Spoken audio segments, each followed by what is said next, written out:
Backpack is all that he knows. Shot down by strangers whose glances can cripple. Gonna get, people who hate me. There's a lot of them out there.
Stole it away from Boschman. Taylor out of the boards, and Kaleta unloaded on Kuhlman. Kaleta just marbled Kuhlman. Now Kaleta's going at it. Kaleta and Shin are going at it right at center ice.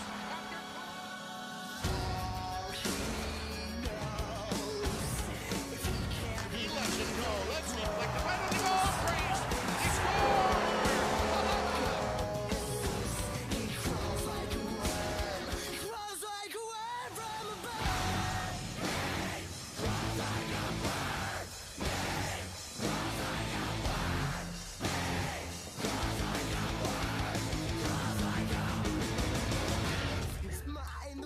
Pushes him whispering, must have been out of his mind.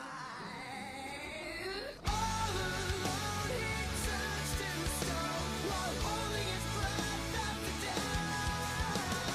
Terrified of what's inside, to save his life he cries like a word from above.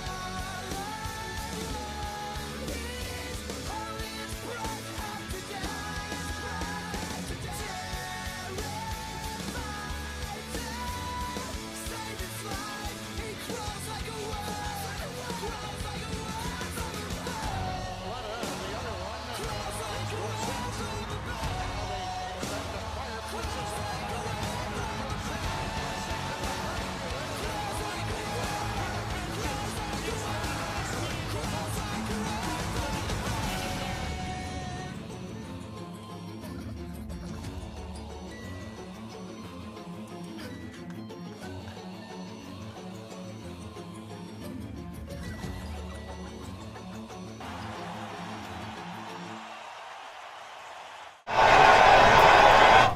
Ladies and gentlemen, Pat Kaleta. All right, hello. Our warm and fuzzy friend. Yeah. It's not really that bad. Really not that much of a psycho all the time. Just got carried away a couple times. So when you were growing up at home, did you demonstrate any of this? You're not a big guy, by the way. Bigger than I am, and I don't want to mess with you. I haven't worked out in a little while, Yeah, but this is part of your. How'd you learn this skill set? well, first of all, it's pretty cool for especially the high school kids and everyone else here. If you didn't know, I'm from Angola, New York, which is not too far from here. I grew up as a Sabres fan. Always, my dream in life was to play in the NHL for the Buffalo Sabres. And like I said, the cool part is you see someone sitting here that was in the same spot you guys were however many years ago. And when people see that, they see the reality of if you work so hard and you want something so bad that you can go and accomplish it. Now that skill set, I grew up a goal scorer, even through juniors when I played in Canada. I could score goals, but I could also basically hit whoever I wanted to hit. When I got called up for the Sabres, my first game actually was the Ottawa Brawl, where the goalies fought and Petey fought the goalie and all that kind of fun stuff. But in order for myself to stick with the team, they needed that sort of play, so that's what I had to do to survive in the league. So, having grown up as a Western New Yorker, did you have a role model as you were watching the Sabres play while living in Angola? Yep, so my favorite player was Mike Pekka. I just loved the way he played the game. He was not a one-dimension player. Did a lot of stuff for the community, could penalty kill, play power play, hit, fight. So that's why I chose him. You had to be drafted, and were you surprised when the Sabres drafted you? Yeah, so the way my life turned out is I started off going to high school at St. Francis for 2 years. I played for the prep team. Then I was drafted by the Peterborough Petes of the OHL. To put that in perspective, it's a junior league. Peterborough's about an hour and a half above Toronto. So at 15, turning 16, I had to move away and live with a family. And I lived there for 4 years. In the meantime, I would go to high school up there and then come back and go to high school at Lakeshore. So I ended up graduating from Lakeshore on a Saturday, and then the Sabres ended up drafting me on Sunday. So I want to know, being from Angola, going to St. Francis, right around the corner from St. Francis is this little hot dog stand called Red's, something like that. Yeah. Are you a consumer? Well, I gotta say, I like Connor's hot dogs better just because it's down in Angola. Oh, nice. I go out of my way to find that little hot dog spot. This is important. This is important geography, guys. This is important. So in Peterborough, this is 4 years of your life. I mean, you really have to make a decision. Was there any trepidations with the family members at all about leaving? Well, yeah, my mom was kind of upset. She's crying for a little bit, but that day you actually meet the family you move in with is that day. So you go up to Peterborough, you go to their house, and you move in the day you meet them. And I walked in, and no offense to you older folks here, I walk in and I see this older man and older woman. They're in their 60s. I'm like, oh no, this is going to be painful. And their story is actually pretty inspiring. Both of them were married beforehand. Both of their spouses passed away of cancer, and then they met. So they had 4 older boys who are older than myself, and ultimately got to know them, and they're some of the best people I've ever met in my entire life.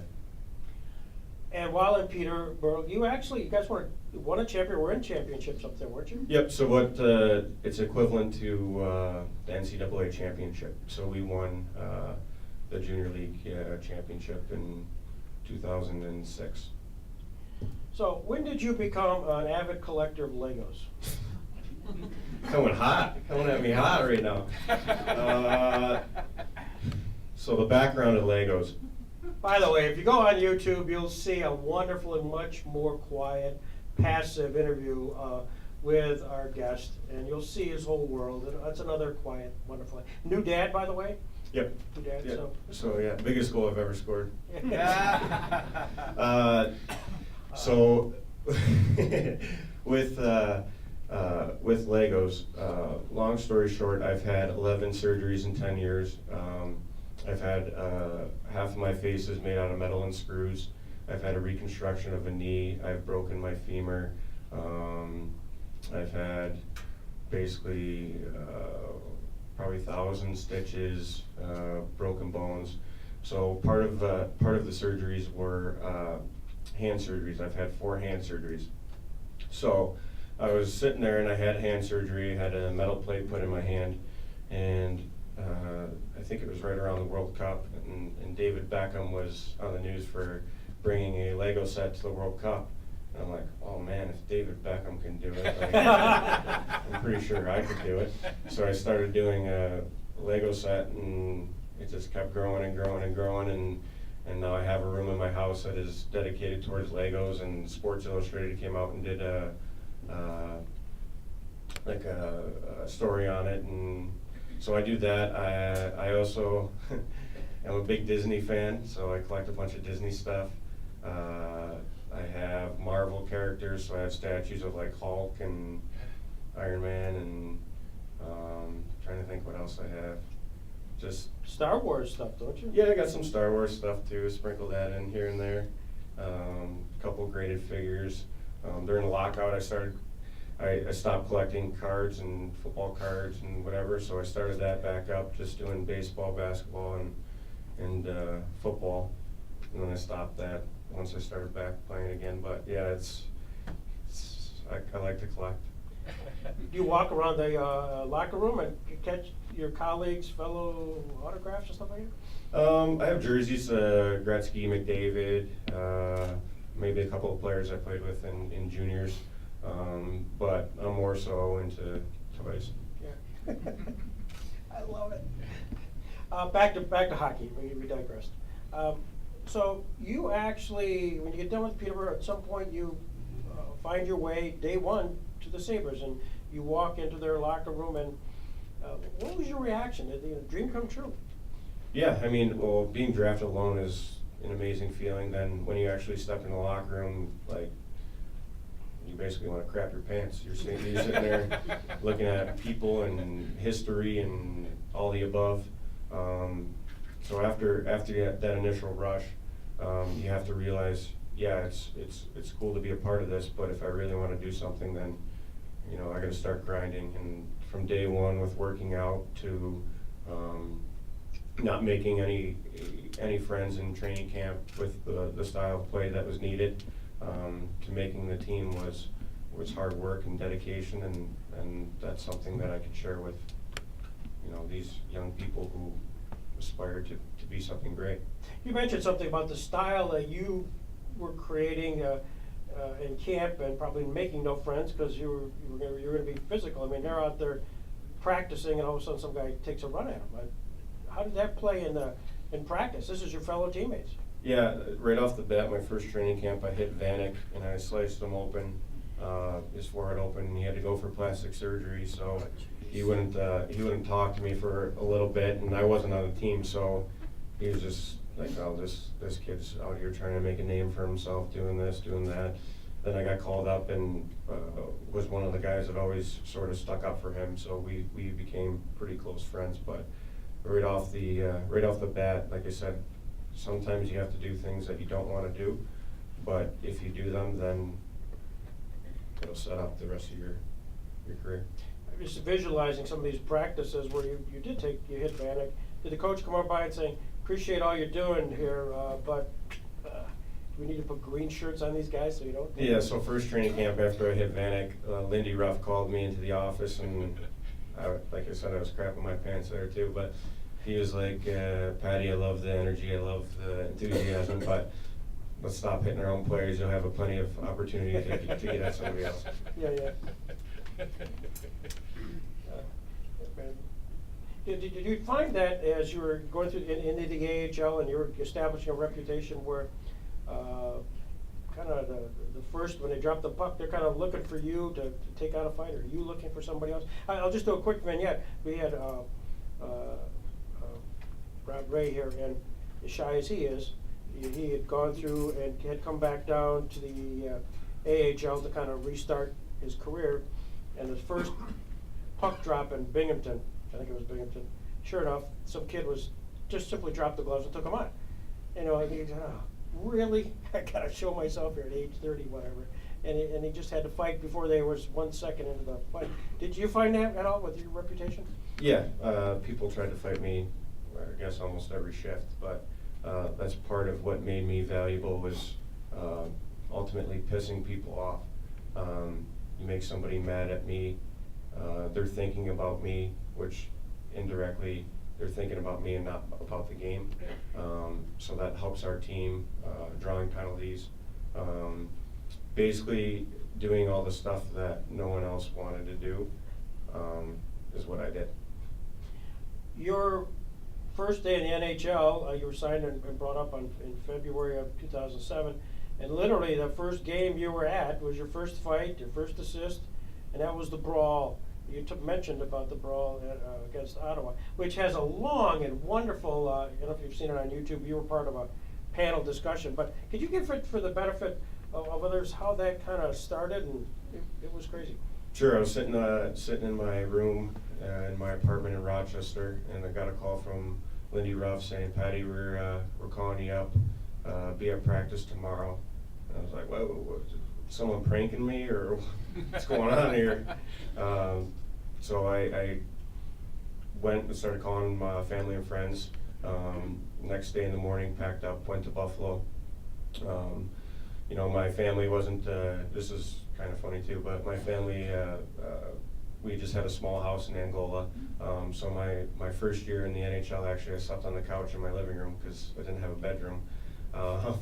But, so I went to my parents' house, got ready, went to practice, did what I needed to do there, came home. Next day, got ready. I had my pregame meal, chicken and rice, which this time was even better because Mom made it. And then I went to the rink, and game starts. Chris Drury gets blindsided by Chris Neal. There's a fight. Then all of a sudden, I see the big oaf, Andrew Peters, Adam Ayer, and then Lindy taps me to go out there. I'm like, oh man, this is gonna get crazy.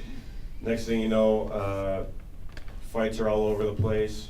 I ended up locking up with an older guy that's pretty strong, so mine wasn't really even a big fight, but I look over and the goalies are fighting, and then after the goalies break up, PD goes over and fights their goalie, and just basically all hell breaks loose, and Lindy's yelling at their coach, and it was awesome, but. It's great theater. I highly recommend it. If time permitted, we'd show it.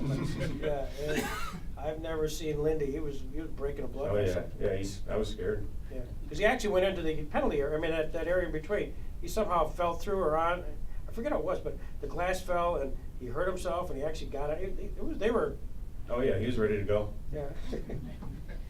And then you get your first assist that game as well. So give the experience of that first. Just ultimately, it's a game in history, in Buffalo Sabres history, that everybody that watched knows what game they were talking about, and then for that to be my first game it makes everything that much more special, and getting my first point and fighting and all that fun stuff. Do you deem it fun? I mean, when you're fighting, does the adrenaline flow is? I'm not all about fighting, but I'm for doing anything to help your team win, and if that involves a guy going toe to toe for his team for that crest, then yeah, it was a ton of fun. Always curious. You were on a line quite a bit with Andrew Peters. He also was not shy, and Did Lindy come over? I mean, knowing that you're going to look for the opportunities or whatever, or if it presents itself, but does Lindy ever come over and just simply say, "Pat, find so and so"? I mean, is that direct? No, I don't think you can do that. I mean, you can get in trouble, arrested. I don't know, but us as players, we knew how to maintain that sort of thing on the ice. And you have a feeling for a game, and as you get older, you learn a little bit more, you get a better feel of the game of what needs to happen at certain points. Just like when you're watching a game, you're like, man, I wish somebody would go out there and just run somebody and get some energy going in this building. Sort of when you're sitting on the bench and you learn, you're like, all right, this time, this shift right here, something needs to happen. I don't know what, but something is going to happen. Your first goal is February 12th. 2008. Do you remember that? Yeah, no one else does though. It was interesting. I scored my first goal, was pumped up, excited, but then later in the game, that's when Zednik got his neck sliced. So nobody remembers the pack let it go, which I don't really care. But you came up in 2007. Ryan Miller, Thomas Vanek, Danny Briere. You actually finished first in the Northeast Division that year. Yep, we won the President's Trophy. Was called up for the playoffs in case anybody else got hurt. Obviously, we didn't finish the job, but for being a part of the best team in the league, my first year was something that, I mean, doesn't go unnoticed, but I definitely learned a lot. What did you learn? I think with hockey, people think, I know half the people here are probably just like, oh, he goes out there and fights people and hits people and he's a meathead, and which is understandable. But with the game of hockey, you actually can learn a lot of life lessons, and it goes for any sport. Accountability, perseverance. There's a number of words that I could state that, you know, have helped me out later in my career and my life. So those sort of things you can learn from guys who have been around the game, like Chris Drury and, you know, Danny Briere and those names that you mentioned. I think definitely put a statement on, okay, that's what they're talking about when they say those words. How good was Ryan Miller? He was amazing. I was actually roommates with him for 4 years. So every trip on the road, I shared a room with Ryan Miller. He gets, I mean, you guys finished first in 2009, 2010, and then things sort of, difficulties arise. Was it difficult to see one of your stars be traded in 2000? Yeah. You definitely, that's the hardest part of the Did game. you see it coming, by the way? Was it rumored such that you kind of knew it was going to happen? Yeah, the business part of sports suck. I hate them. But that's just life. Things happen for a reason, and sometimes you don't know the reason at that point, but later on you kind of learn and you get the gist of what was going on. And now he's married to a movie star in LA, so I think he's doing pretty good. Do you keep in touch? Yep, I still talk to him. Yeah. Yep. Your career, extensive career, what were some of the highlights, the Pat Kaleta highlights? Maybe we saw a few of them, but as you're progressing through your years with the Sabres, what were they? Obviously, my first game was pretty cool. First goal. Hearing my name announced by Rick Jeanneret the first time was pretty sweet.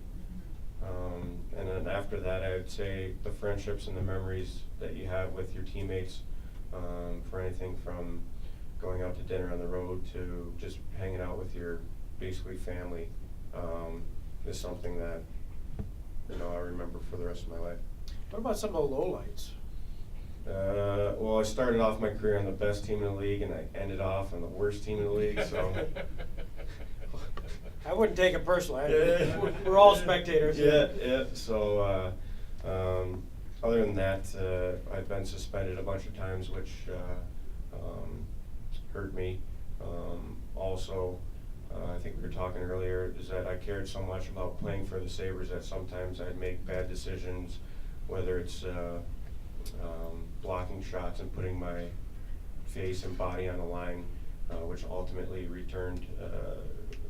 gave me injuries and hurt the team and hurt myself. So, like I said, I've had 3 knee surgeries, a reconstruction, 4 hand surgeries, a shoulder surgery, 2 nose surgeries, a facial reconstruction, herniated C2 down to C7, so I have I'm losing feeling in my hands, broken feet, fingers, femur, pelvis, separated my clavicle from my sternum. Stitches, which is, see this thing right here, this nice beard? I have multiple scars underneath that from stitches and zipped up. You can see my eye. The facial reconstruction was a big one. I have 4 plates and 18 screws right in here. I blocked a shot and it broke my cheek, my orbital bone in my jaw. So they screwed that back together, and what they do is they cut underneath your eyelid, they cut up here, and then in my mouth they cut me from here to here. So this eye, you'll see when I smile, because normally this one closes a lot, this one will stay open a little bit, so if I'm creeping you guys out over there, that's fine. So like I said, injuries are something that happened, but because I cared so much, I would put myself in position to maybe let the puck go by once in a while instead of blocking everything. You're now, well, you and Darcy Regier didn't get along towards the end, did you? No, we did. We did. Did? Yeah, we rode on a train together to the NHL for suspension meetings and. No, yeah, we were fine. I've been fine with every general manager except for, I mean, even Tim Murray. I didn't really experience him a whole lot, but you know, everyone that I've came across has respected what I've done, and we've gotten along. At some point, every athlete, and every hockey player, is either told or is encouraged that perhaps this is probably not the line of work you should be doing anymore. When did you receive that, and how did you receive it? So last year, I was still hoping to play. I've gotten married. I had to go see the doctor. I went to the doctor, and he basically told me that I couldn't play anymore. And I don't know the extent of the injury, but like I said, I got hit in my neck. I had to go to the hospital. I was in an ambulance. They gave me some good medicine, and went to see Dr. Cappuccino, which some of you guys might know who he is. And he basically said that he wasn't going to allow me to play anymore. So kind of a hard point in my life where I've been a part of a team, I've been a part of an organization, I care so much, and then they say, nope, you're done, you can't play anymore. So my thought process had to kind of change a little bit, and I still have trouble with it, but ultimately I'd rather have fun playing with my Legos, with my son on the ground, than sitting in a wheelchair and not being able to feel my limbs. You have a role with the Sabres now, don't you? You have a title? Yep, so I'm the youth hockey ambassador of the Buffalo Sabres. So what I do is I run a Learn to Play program. And actually, Jamestown is part of this program. Friday nights, 5:30 to 7:30. So we're with 10 organizations this year. Roughly, our goal is 700 kids. Last year we had about 500, 550. And what we do is for Jamestown, for instance, we get the kids to come in. They pay $100. We have 30 to 35 kids per session, 2 sessions. And what they do with that $100 is they get 8 ice times and they get equipment head to toe. And I have a staff along with the Lakers, and we teach kids basically how to play hockey and sort of learn to play the sport and just go out and have fun. I also do stuff with high school hockey, with anything to do with the Buffalo Sabres, in between period stuff. Sometimes you'll see me roaming around the bench with the little guys and girls. I also work next door for the Academy of Hockey at the Harbor Center, teaching kids from 4 years old all the way up to the Sabres guys, you know, different things with hockey. And I also help coach Buffalo Junior Sabres under 16 team, so I'm keeping busy. Did your paths cross with Kevin Adams?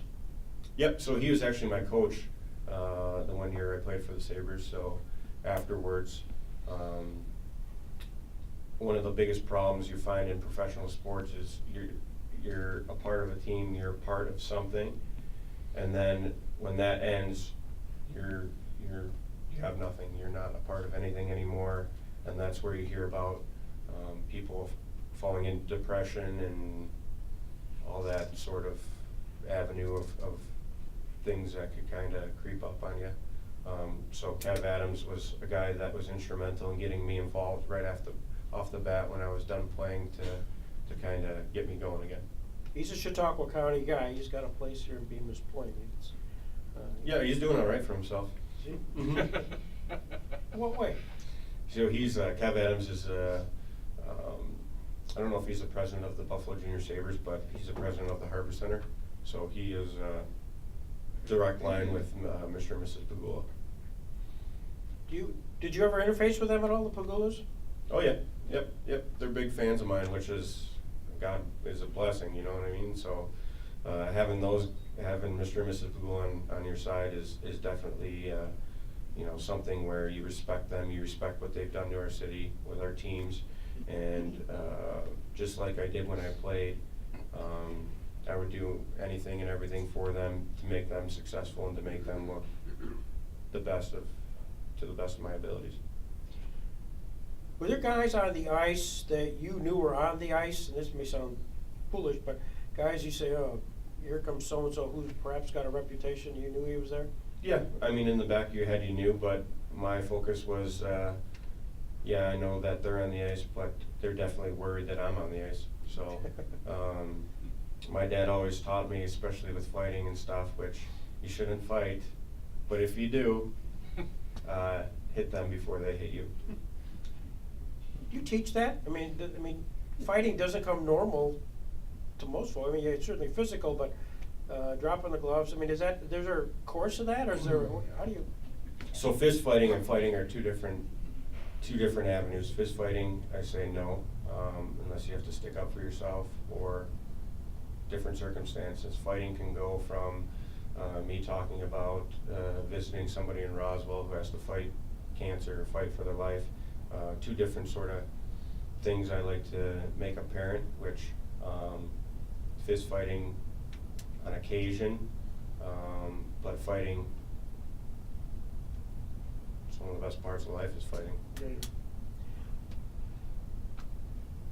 As you reflect back on were there incidents of maybe sitting on a bench where you'd say, gosh, I've never seen that before, or that's the funniest thing I've ever seen, or any sort of sense where you'd say, that's something unusual, a moment in time, either to yourself or to somebody else, you'd say, you can't believe this? No, not really. I mean, I enjoyed, just think every third period when I sat at the bench, I had the best seat in the house. You'll get the stereotypical hockey guys. In Miracle, they're sitting on the bench looking like, oh, wow, look at that hot chick in the stand. That doesn't really happen. Half the time you don't even realize that there's fans there. Also, while you're sitting on a bench and you watch even the other team and there's a player or two during your time period, you'd say, wow, that he's amazing, or anything like that, or is it just simply the competitor? Is it your name or two that stuck out? It was there's things that were cool. I scored on Dominic Hasek, which is pretty cool. But when you're in the heat of battle, you're going face to face, toe to toe with an opposing team. I don't really care if you're Joe Smith or Sidney Crosby. I'm going to play you the same way. Mm-hmm. How is Sidney Crosby to play, by the way? He's a pretty good hockey player, but if I have a chance to catch him with his head down, then I'm gonna use that amendment or whatever you guys are talking about. Yeah.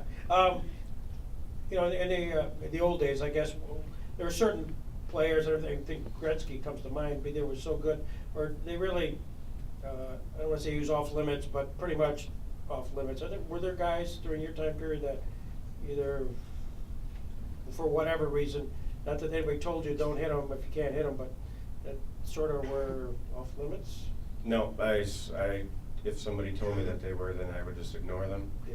Yeah, which is part of the reason why I got in trouble. But I played the game like I wanted to play and what we needed, and like I said, I don't care who you are. When you're going for a battle, then you're going to win. You have that Sabres logo on your chest. That's where my heart was. I didn't really care about Pittsburgh or Edmonton or any other team. So when you heard the audio of that, part of the audio of that videotape, which had Rick Jeanneret goes crazy, Kaleta, what's Rick Jeanneret mean to you and to the Sabres? He's amazing. I met him a while back, and obviously as a younger kid, they're like, oh, he's a local boy. They just kind of drafted him just to say a local kid got drafted by the Sabres, and I met him my first year working out, and we talked a little bit, but over the years our relationship has grown. He rides on the plane every road trip. He actually is pretty cool. I had my wedding party announced by Rick Jenneret, so it was pretty sweet. So he doesn't normally do a whole lot of that, so if he was willing to do it for me, then I think I'm doing something right. Tell me he didn't scream "score" at some point during your wedding reception. No, so One of the other things I collect is like WWE stuff. So we came out to Rick Jenneret would announce a name, and then whoever was up in the wedding party would come out to a WWE theme song. So I came out to The Undertaker.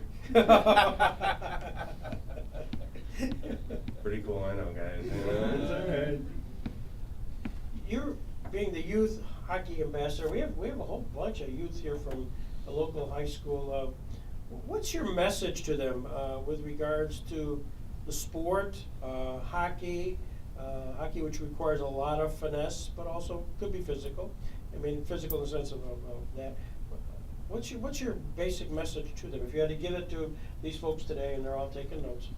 Yeah, I see them all writing in their notebooks, so that's good. Right now, they want you to prolong this because they really don't want to get back.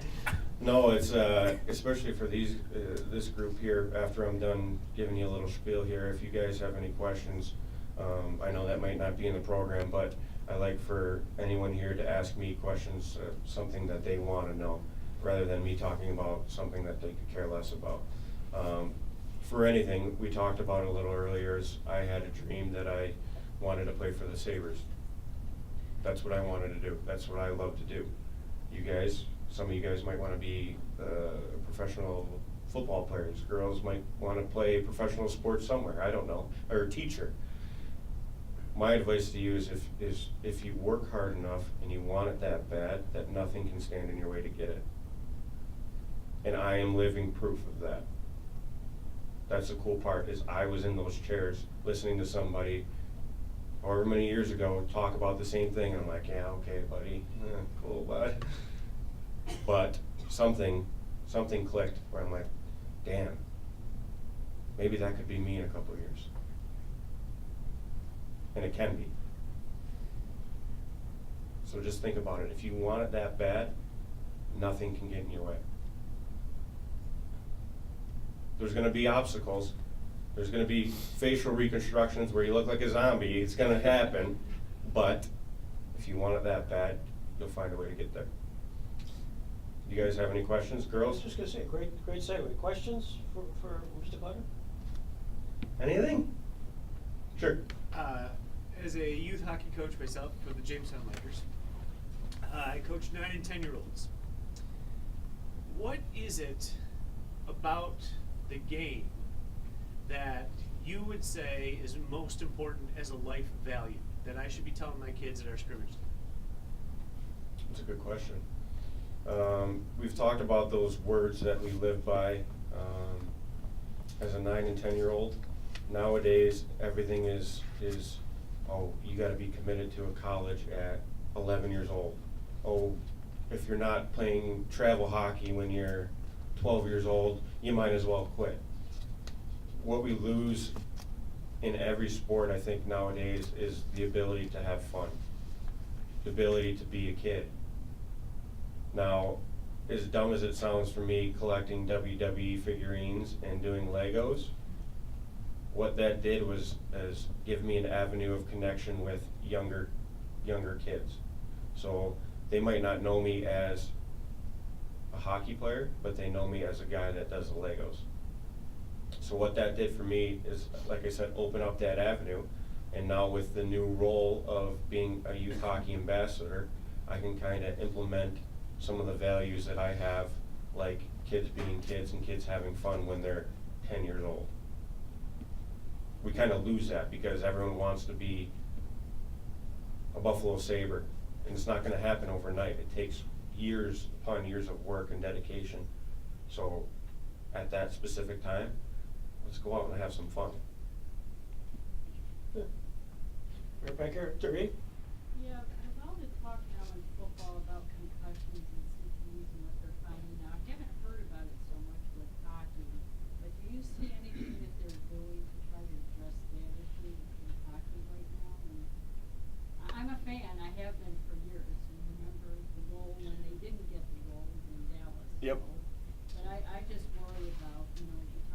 the younger players coming up, and what's being done to maybe address that? Yeah, for the hockey aspect, what they did is they've changed the age of hitting to older, which might be better, but now they're finding out that people don't really know the correct way to hit when they're going through puberty, and you get some massive human being against some kid who hasn't hit puberty yet, and now it's getting even worse. I guess that's one example. I know with the NHL, you see and hear about concussion protocol. Even now, if you get hit in the head and you say you're okay, you have to go in the dark room and do basically extensive testing to kind of see if you're okay or not. And if something's off just a little bit, then you're off. So a few things like that. You're finding changes along those lines. Like prescription drugs is another thing. The rules have changed for that. For example, when I broke my face, the only thing I could take was Tylenol, just because of the new rules. They couldn't give me painkillers until I went and saw an actual physician at a hospital or a doctor's office or whatever. So I had to sit on the bus from Toronto to Buffalo with whatever in my face, and I got a Tylenol. So there's definitely, on the medical side of things, there's definitely research, studies, examples of times changing and people trying to get ahead of the curve with the head injuries, and prescription drugs is another big one, and that sort of end of athletics. You created a foundation, you and your family. Could you describe it? Yeah, so another busy part of my life is I created the HITS Foundation, which HITS, you've seen what I do, but it stands for Helping Individuals to Smile. So I've been a big advocate of being a person that goes out in the community, and I've partnered up with Roswell, Operation Backbone. I've done basically everything under the sun. And I was fortunate enough to have my mom and dad, support me through hockey, and we didn't live an extravagant life. And I know people in the area, especially Buffalo, some people do not have that opportunity that I had. So I feel it's my job to make their dreams and whatever they want to do possible. So if I can go to probably the hardest place on earth is Roswell, if I can go in and see a kid at Roswell and make that person smile and make that person's day for one day, then I've done my job. Now with that foundation, that was a quick version. I'm working on building a rink in Fields and educational room and all that in Hamburg. So we've been working on that for a little while now, and things are progressing at the pace we want them to now. And with that facility, I would like to implement the HITS Foundation to help out any way possible with using the fields and hockey and education and all that kind of stuff. So it's a pretty cool, unique thing that I'm working on. Today, when you're watching the Sabres play, are there moments where you say, "Excuse me, I'm going down to the locker room to suit up"? Does that? Oh yeah, yesterday I have that fire in my stomach where I would like to go out there and create some energy. I still have problems sometimes watching a full game, so I'll put it on a little bit and then I'll go do something else, and then I'll come back just to check on the score, or I'll just read it through my Twitter feed just because it hurts a little bit still for me.